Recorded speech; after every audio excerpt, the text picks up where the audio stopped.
বাংলাদেশের ক্ষমতাচ্যুত প্রধানমন্ত্রী শেখ হাসিনা বলেছেন, আওয়ামী লীগকে যদি আগামী বছরের জাতীয় নির্বাচনে অংশ নেওয়ার সুযোগ না দেওয়া হয় তাহলে দলটির লাখো সমর্থক সেই নির্বাচন বয়কট করবে। ভারতের নয়াদিল্লিতে অবস্থানরত শেখ হাসিনা গত বুধবার বার্তা সংস্থা রয়টার্সকে দেওয়া এক সাক্ষাৎকারে এই মন্তব্য করেন। রয়টার্সের ইমেইলে পাঠানো প্রশ্নের উত্তরে শেখ হাসিনা বলেন, আমার দলকে বাদ দিয়ে কোনো নির্বাচন আমি মেনে নেব না। আওয়ামী লীগ ছাড়া নির্বাচনের অর্থ একতরফা প্রহসন।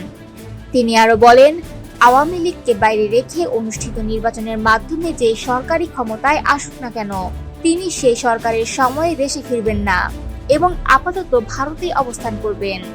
2024 সালের অগাস্টে ছাত্র নেতৃত্বে সংগঠিত রক্তক্ষয়ী অভ্যুত্থানের সময় দেশ ছেড়ে ভারতে চলে যান শেখ হাসিনা।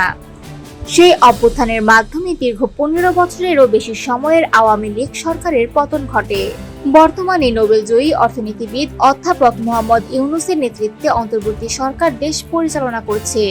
তারা ঘোষণা দিয়েছে, আগামী ফেব্রুয়ারিতেই জাতীয় নির্বাচন অনুষ্ঠিত হবে।